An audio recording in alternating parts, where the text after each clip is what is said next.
This is the Wait For It podcast.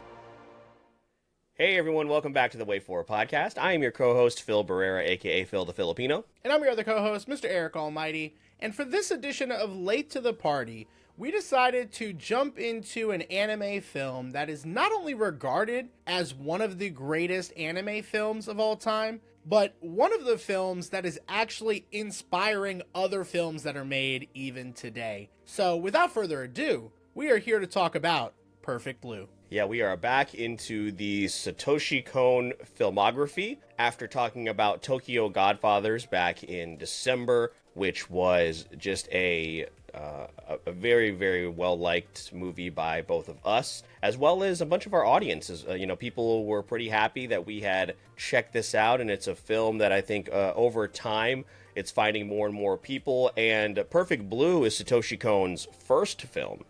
Which I did not know going into it, and it is another one that people, as far as, major anime heads will bring up this movie, and as you mentioned, Eric, it is incredibly influential when it comes to just cinema now. And I actually learned a few things about this movie when I was hanging out with our buddy Corey, also a patron, a Weight Watcher, just yesterday in St. Augustine, because I told him we were preparing to record this episode, and I've learned some stuff about this movie that I did not know before. So we are going to dive into this thing here, Eric. And one thing I will say, just to get this out of the way, because it is a little bit of a cliche, I rhymed like 3 words in a row. I believe that was really strange. Bars.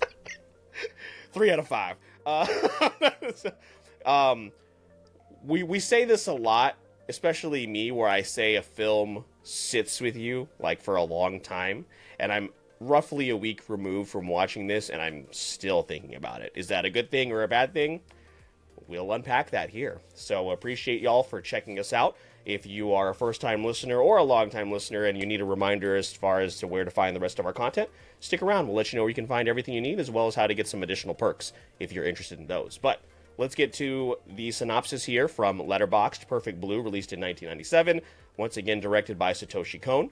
Encouraged by her managers, rising pop star Mima takes on a recurring role on a popular TV show when suddenly her handlers and collaborators begin turning up murdered. So, Eric, what did you know about Perfect Blue leading into this? Of course, we looked at Satoshi Kon's filmography after we very much enjoyed our time with Tokyo Godfathers. We have circled Paprika and Millennium Actress, Paranoia Agent. All of these films have been, we've kind of circled, like, diving into more of his films. Why did you feel like now was a good time to dive into Perfect Blue for us? So the thing with Perfect Blue was, number one, it was an option for our Patreon month. Somebody did recommend this. While we didn't go with it, this was a nice theme for Bull Matsuri, which is happening here June in Jacksonville. We're going to be there as we have been for the last 5 years. So finding a top tier anime film that we could cover that we haven't seen was really important for Late to the Party specifically. And that's where it differs from international feature,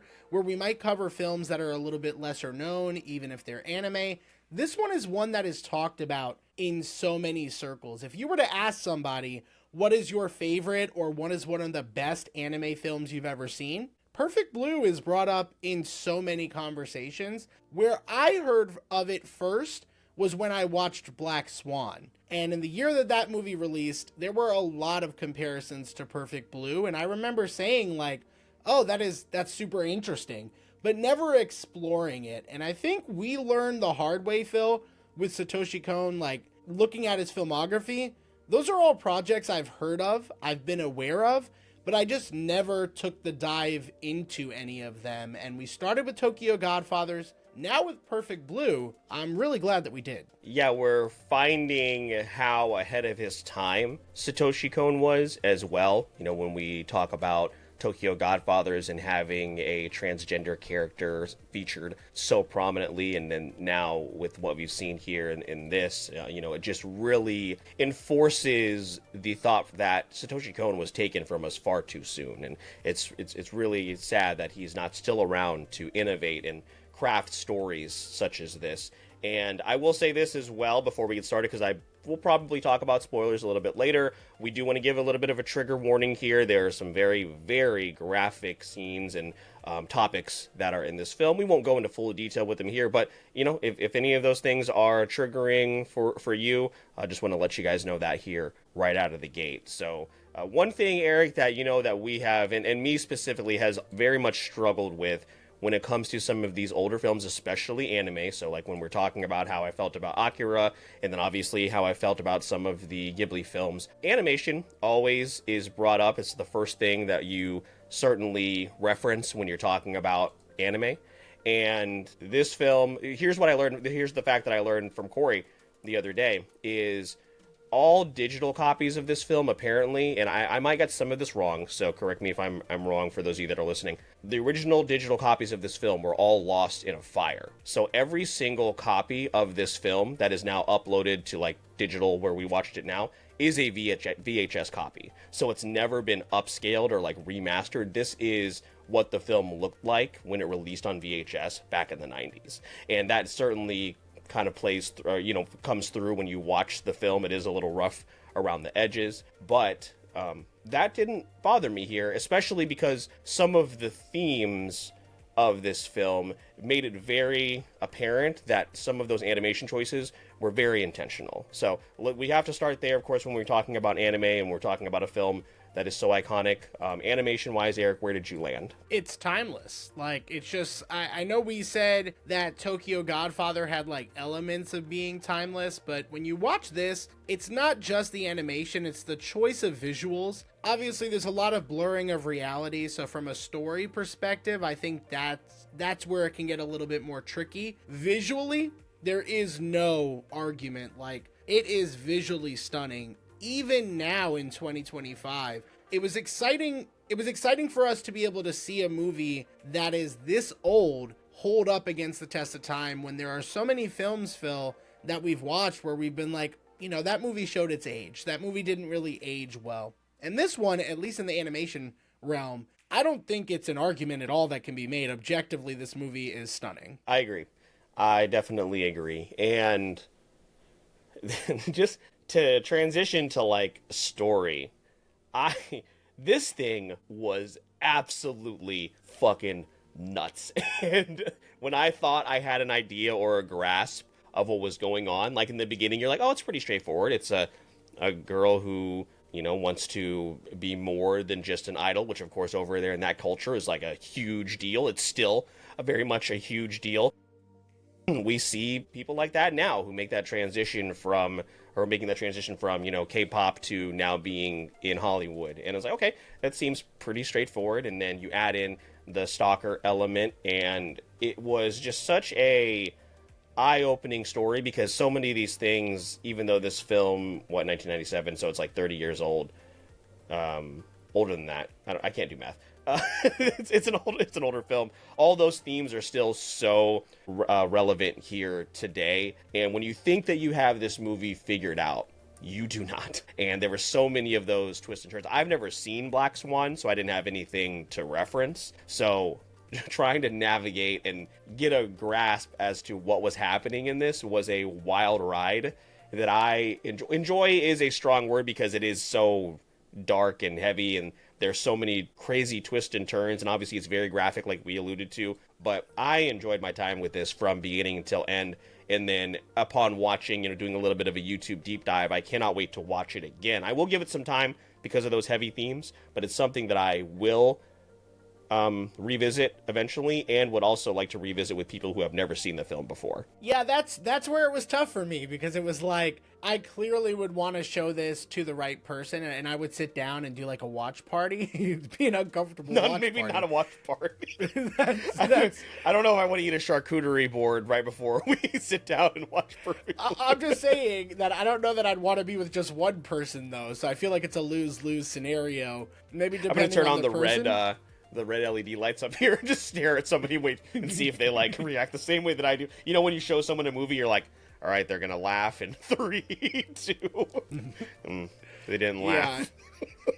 Yeah, and that's where it's tough, because like as a film, I can absolutely see how this movie can be recommended to other people, but I could also understand people not liking it for certain things. Like when we talk about the themes and some of the triggering stuff, like this movie is, I don't know that you would say over sexualized, because I don't know that that was the intention, but you know, there's a lot of nudity.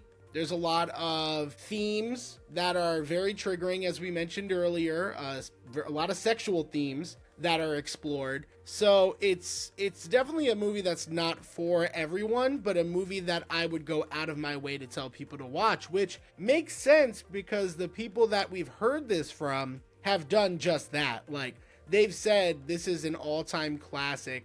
And I don't know, Phil, it's something about this movie that's been, the way it's talked about, it's just a different level than how other movies have been talked about. And for this being Satoshi Kon's directorial debut, by the way, also insane. It's crazy. You know how, like, when you see, I can't think of anybody off the top of my head right now, but like someone makes their directorial debut and it's something just a million different layers of crazy and messed up. You're like, what was going on in that person's head? Like, where did you come up with this idea? And again, a lot of the themes in here and a lot of what's happening isn't necessarily original, but it is done so well. And you know, obviously the intent is to make you uncomfortable. So yeah, this isn't something you watch with your family. You don't sit down, pop some popcorn, invite your family over and watch this. But in terms of, I think, where it sits, as you were kind of alluding to, Eric, in terms of like cinematic history, both on the animated and unanimated side, it holds its place very, very well. What other themes and what other things did you want to point out as far as positives for this film? Yeah, so when it's blurring the lines of reality, you know, that from a story element, I think upon first watch is hard to fully digest. I know I enjoyed it and I never felt lost, but I also say that knowing that I got lost in the film and that was its intention. Like, the movie specifically is blurring those lines and making you not fully understand what is going on. It's just the way the movie executes that whole concept, I think, is just done really well. I'm very curious upon a rewatch what that will look like for me. Will my score go up? Will my score go down? I'm more leaning up. And I watched this movie in sub because that was the only option on Amazon to rent it.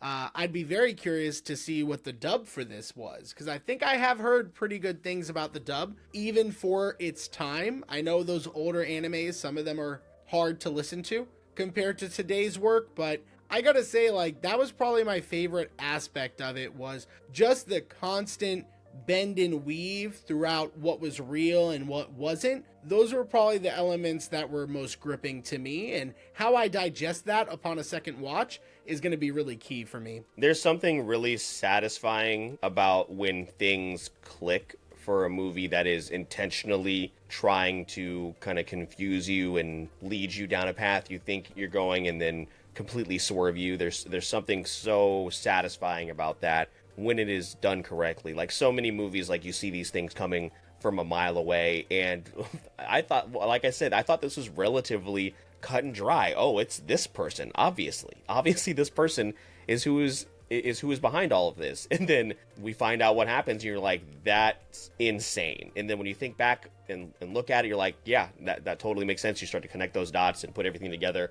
And then, like I said, this is one of those movies where we're always big components of proponents, Eric and I, of you shouldn't have to watch a YouTube video to understand a movie. But this is something that made me immediately go watch more about it and learn about what I maybe didn't understand because I don't have the trained eye for it. And, you know, people talking about the cinematography and the use of, like, the color red and the misdirects and all of that. So it is something that like I said, I will certainly watch it again. I did see, I don't know that I would watch it in dub just because now I've seen it, like, my score is what it is, and I felt so strongly about it, so I don't know that I would go back and watch the dub. But I did see some clips on some of those YouTube deep dives that I did, and yeah, it didn't look too bad. But yeah, man, it is a wild ride. I don't know really how else to kind of explain this without going into spoilers, which we'll do in a moment. But it's boy, it's crazy. Has Stefan watched this? No, it is on his watch list though. Okay.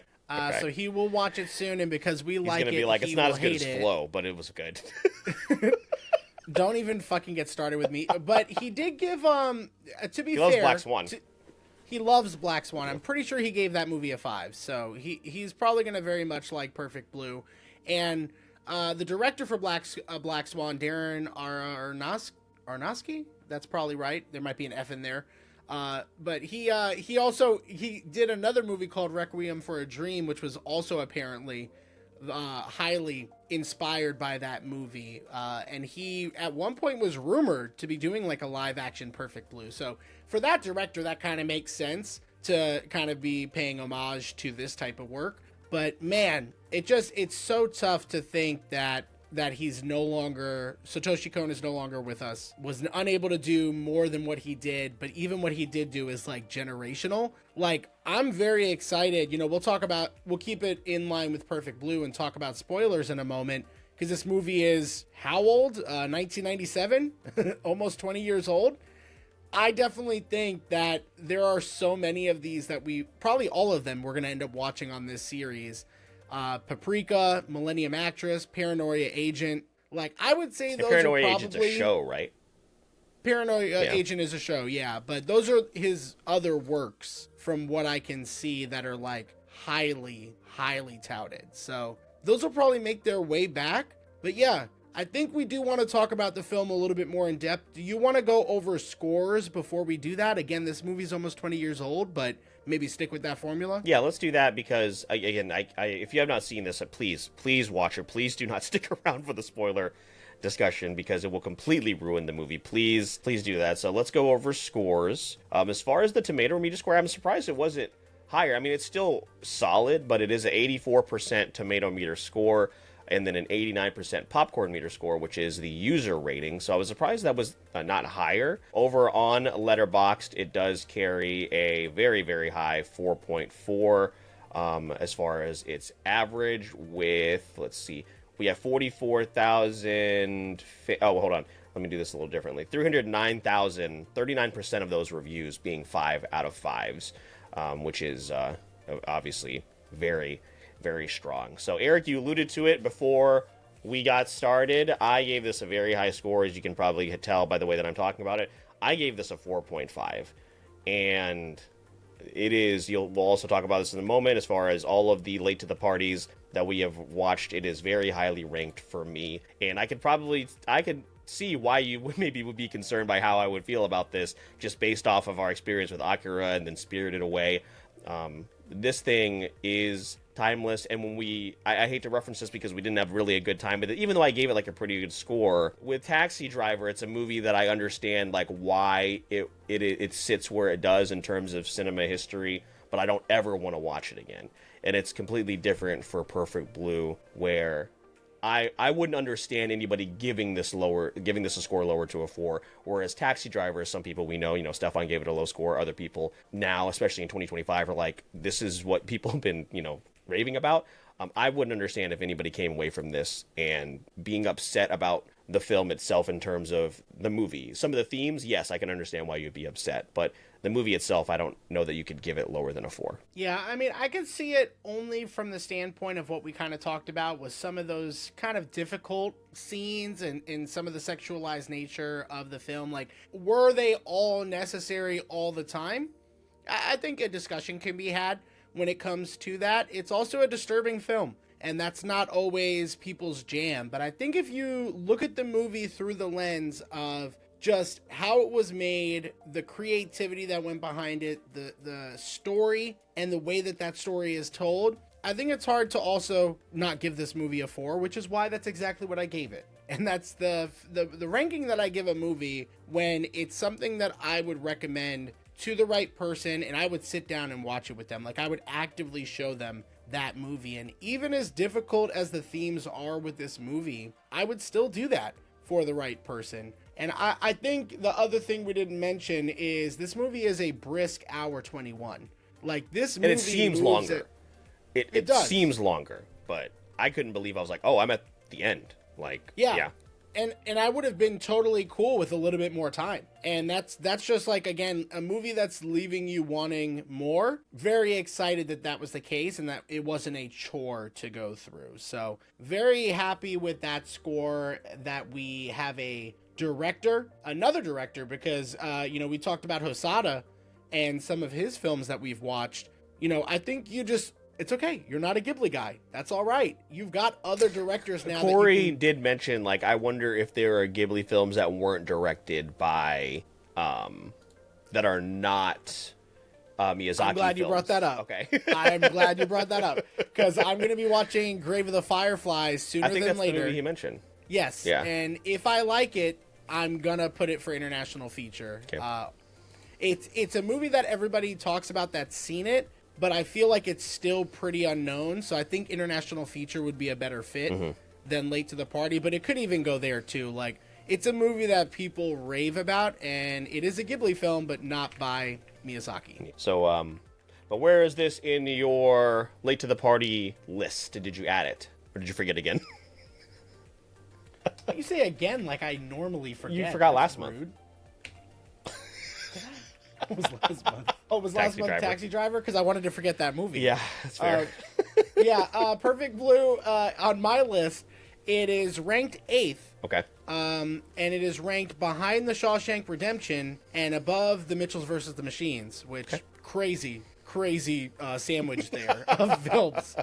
But it's up there at 8, and honestly, upon rewatch, not only could I see myself putting it higher on our Late to the Party series list, I could see that score going up as well. So that's where I landed. What about you? 7th for me. 7th, sandwiched in between Klaus and The Big Sick. So, yeah, there's a lot of context needed before we say these type of things. I can't imagine what it's gonna take to crack my top 5. I know our top 5s are kind of similar. Because, I have Goodfellas, obviously one of my favorite movies of all time. Interstellar, which is reaching the status of one of my favorite films of all time. Chernobyl is 3. Paddington 2, which is a masterpiece, Stefan. And then 5 is Shawshank Redemption. So... Yeah, no, that makes a lot of sense. My top 5 right now sit at Chernobyl 1, Interstellar 2, Pretty Woman 3. Crazy. You do love Pretty Woman. I fucking you love yourself Pretty some Woman, Pretty dude. Woman. It's a great movie. Paddington 2, and then Top Gun Maverick. I was going to say Top Gun Maverick could move up. I have it 9. So much fun. I should probably move that up. Yeah, but I could see Perfect Blue cracking that for sure. I've got space to give after Paddington 2 for that 5th spot. I just love that we have 2 Paddington faces staring at us here. Where do you have the first Paddington? I have it at 12. I have it at 14. Okay. Similar. Yeah, above Goodfellas, right above it. For Paddington, it's fine. It's fine. It's fine. Yeah, but that is where we stood on it, Phil. From a spoiler perspective, I'm not sure if Phil will even bother giving you the warning because again, this movie is so old. Please just leave. Please just there we go. Leave and come back. Please. We're gonna talk spoilers, and then we'll talk about Would You Rathers. Probably afterwards, unless you want to do that first. But let's do Would You Rathers first. Would You Rathers first? Yeah. Okay. So don't leave quite yet. Okay, don't leave. Come back. Hey! In a minute. Hey! Get back here. So let's go ahead and jump into, before spoilers, let's fit in this activity. Would you rather watch Perfect Blue or this movie? And I'm going to use both IMDb's list, and I'm going to also use Letterboxd since we've had a little bit of luck. So would you rather watch this, Perfect Blue, or Tokyo Godfathers? Perfect Blue. Okay. I'm not going to ask about Akira. Don't do that. Not worth it. Would you rather watch Perfect Blue or Your Name? Yeah, Your Name. we just talked about how it's also difficult to get through Perfect Blue, even though it's a fantastic film. But Your Name, at least I know I'll be happy at the end. Yeah, that one I just literally threw in for me. Yeah. Would you rather watch Perfect Blue or American Psycho? Probably American Psycho. Yeah. Okay. Yeah. Would you rather watch Perfect Blue or Silence of the Lambs? Oh. God. We're getting into that tough first territory Silence of the here. Lambs is so good. I know. I'm going to go Silence of the Lambs. That performance from Anthony Hopkins is chilling. It's so good, though. It's good. I do have to ask this as an obligatory question. Would you rather watch Perfect Blue or The Shining? Pass. God. Would you rather watch Perfect Blue or Joker? Perfect Blue. Perfect Blue. Yeah. Okay. Further we get away from Joker, like you said, we don't feel great. Don't feel good. I do agree. Yeah, the rest of these, Phil, this is like, and this is why I'm so shocked about your score. Like, I know you're a big fan of American Psycho, but like, this is just not a genre that we typically find ourselves in. Yeah. Like, did you watch Shutter Island? I did. Would you rather watch Perfect Blue or Shutter Island? Probably just because I'm such a Leo stan. I'd probably go Shutter Island. So, Yeah. yeah. But a lot of these movies, like, I can't imagine you've seen them. I've seen a little bit more than what I think you have, but like, so this is weird being on here. Would you rather watch Perfect Blue or the first Saw? Perfect Blue. Okay. I guess maybe psychological torture wise, like maybe, but Maybe. there are a few But, quite a few things I'd watch before Saw. But yeah, so there you have it. That's the more like this. Would you rather watch section of the episode. Now is your spoiler. Now one. you should probably leave. It's great that Perfect Blue is his first movie, and it is his highest rated on Letterboxd still. I think the lower score out of all these is a 3.9, and I'm not even sure. Which is I think that Good Morning. Yeah, Good Morning, and then also whatever this Ani Curry is. I don't know what this. Oh, it's a 15 1-minute shorts. Okay, so maybe he just has a short on here, and it's not all. So yeah, as far as his films, a 3.9 I think is the lowest, which is crazy. But yeah, spoilers. So if you haven't seen the movie, please, if you feel like those themes are not going to be too much for you, definitely go check out Perfect Blue. But yeah, Eric, so I just we'll start with obviously who we believe is running this website, who is in charge of all of this. I mean, did you think this was going to be relatively cut and dry? Did you know, because you've watched Black Swan, so like you knew, kind of like some of these themes going into it already. So just walk me through your your thought process. Yeah. There were a lot of things I was expecting, but one thing I wasn't. Right. Yeah, no. I'm so sorry. I gotta put that clip in now. So. Yeah, the clip. We need it for context. Not funny. It's not funny. It is not funny. But that clip is kind of just a little bit. I didn't expect that. So that there was there being a sexual assault scene. No, definitely not. Was a little bit unexpected, but outside of that, like, did I expect much? Like, I knew once we were seeing that this character was an idol, because I have watched like a show like Oshinoko, which I've talked about before. I really, really like that show. The first season, the first episode specifically, like I love that episode. It's like a prologue of sorts, but it lets you kind of know like the darker side of the idol industry in Japan and like just in general. And because I came in knowing that, I had a little bit of a feeling like, there'd be a stalker, there'd be that competition, there'd be that kind of degrading of women as well. Like when you have all these men that are behind the scenes doing that type of stuff. Like, again, you mentioned it earlier, not anything that has reinvented the wheel. It's been done before, and I've seen it other places. But I did have a little bit of a sense of what's going on. It just then continued to take turns into deeper areas that I just wasn't prepared for. The scene in the garage is terrifying with the boombox and was that the director, right, that went first? Or was that the photographer that was in the garage? The director went first. The guy in the elevator went first. Yeah, so that was the director, right? And the photographer. So that was the director. The photographer was the one that got stabbed over and over again. And he just wanted a pizza. I'm pretty sure he got stabbed in the dick. I think so as well. I think so. But the photographer was also had a really bad reputation too. But yeah, you think this is relatively straightforward. Obviously, it's the stalker. They kind of set up he is creepy in the beginning and is definitely obsessive, and like we said, it is so chilling that this still goes on today. It's not even just an idol thing. It is just it can be a pop star thing. How many stories do we hear about a year about a stalker? What was it? Sonya Deville, former WWE wrestler, had a stalker incident as well. So it's so terrifying that like this is just part of their life, and they have to. Who was the actress? There was an actress also recently. Like this one person kept showing up at their Q&A panels and all this stuff. So it is so crazy. But yeah, you just think like, oh, obviously the stalker, he's running the website, and maybe it's like, I did kind of think of a multiple personality thing where maybe he was emailing himself, but I didn't really think that like, oh, could it be like someone else? Obviously it ended up being Ruby, but I didn't think that. I did have the thought process of like, man, who was emailing him and telling them that they are Mima? But I just thought maybe it was like an alternate personality and he was emailing himself. Like, so yeah. Yeah, it's tough, and it's hard too, because like I don't fully know everything, and that's like the purpose of the movie, is like it's left to some interpretation as well. But I definitely like want to dissect the movie a little bit more to understand some of the directions and like what's real, what's not. But it's kind of like, and that's what I like about it, it's like the Inception, ending, where it's kind of left up to that interpretation for you to kind of guess. But instead of it just being the ending, it's like the whole film is like that. So it's just very, very well done.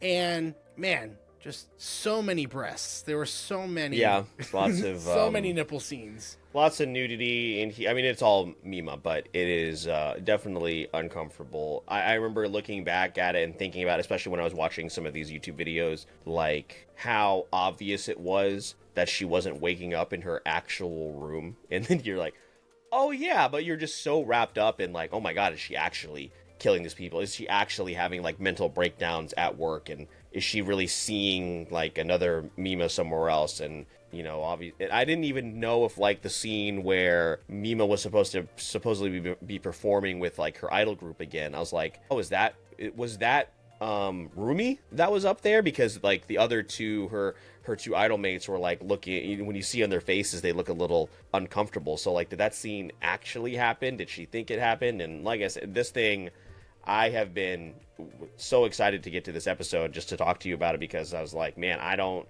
know what actually happened, what did or did not, and it's very rare that happens, even though we've watched a lot of really, really good movies on this series. Yeah, and again, Late to the Party being the series that it landed on is perfect. It's like when we did Perfect Spirited Blue. Away, like that's the... Hello? I'm done. I don't want to do this no more.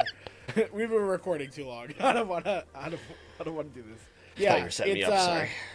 Yeah, I can't say the word perfect anymore. So yeah, no, I'm good.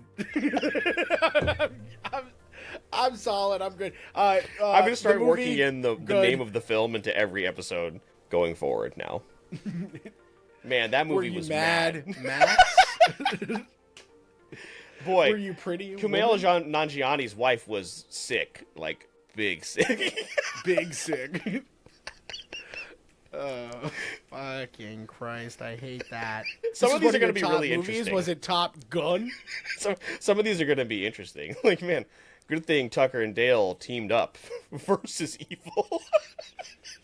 It's going to be a lot harder than I thought. Yeah, we're doing that thing tomorrow. Is it the edge of tomorrow? Like, what are we doing here? What are we doing? What are you doing? How are you going to do Nope? Well, she just runs away and she says nope, doesn't she? Doesn't that happen in the movie? I guess it's true. I'm gonna rewatch Nope, by the way. I think I was too harsh on it. Yeah, maybe. I gave it 3.5. That's still pretty good.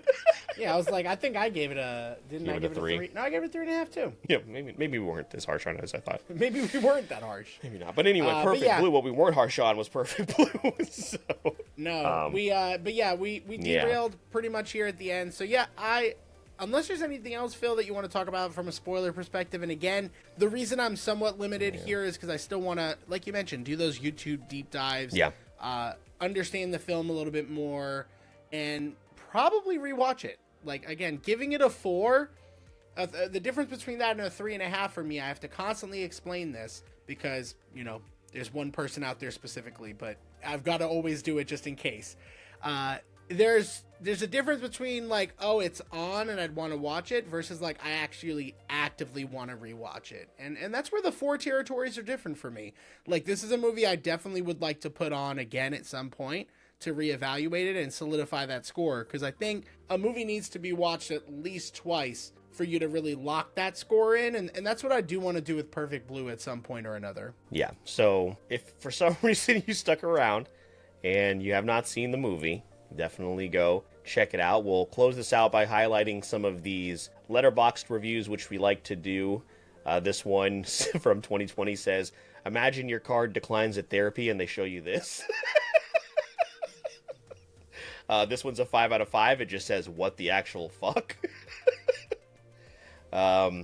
This one says the most fucked up movie that opens with a Power Rangers opens up with Power Rangers could ever be.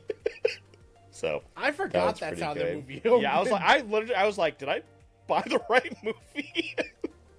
So a smart, this sexy, and seriously funny comedy. Edit. Just finished reading the Wikipedia summary. How do I delete this? This one, take a drink every time you're confused. Yeah. So again, a lot of very, very high 4.5 size. Google's Perfect Blue explained.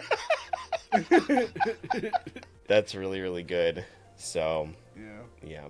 But anyway, that is Perfect Blue, folks, for this month's episode of Late to the Party. So if you want to find any other films or TV shows that Eric and I were late to the party on, make sure you check out the Linktree link in the show notes of this and every single episode. You'll find all the rest of our content as well. If you want to support the show, you can do quite a few different things. You can head on over to Apple Podcasts, Spotify, leave us a 5-star review. All of that stuff goes a very, very long way in terms of getting our podcast out there to more prospective listeners. You can also follow us on social media, the important ones being Instagram, TikTok, our growing and flourishing Discord community, as well as over on Twitch, where we are streaming a whole lot. Eric especially is whenever he's just sitting down and playing a game, like, yeah, I'll hop on there. So if you ever want to hang out, we are probably over on Twitch usually a little bit later in the evening, sometimes even like on a weekend stream as well. So make sure you check all of that out. And then you can also tag us. Let us know that you're listening. Let your friends know that you're listening and enjoying the show. We very, very much appreciate that. So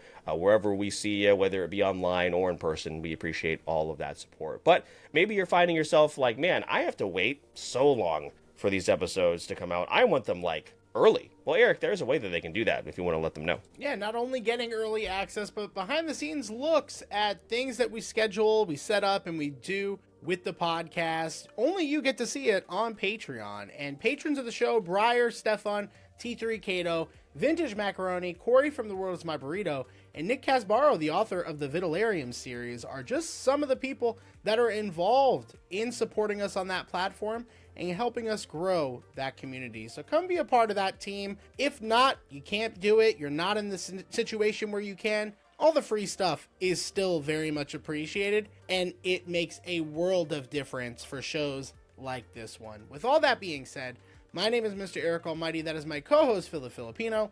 And please don't forget, we release new episodes for the podcast every Wednesday. And all you gotta do is wait for it.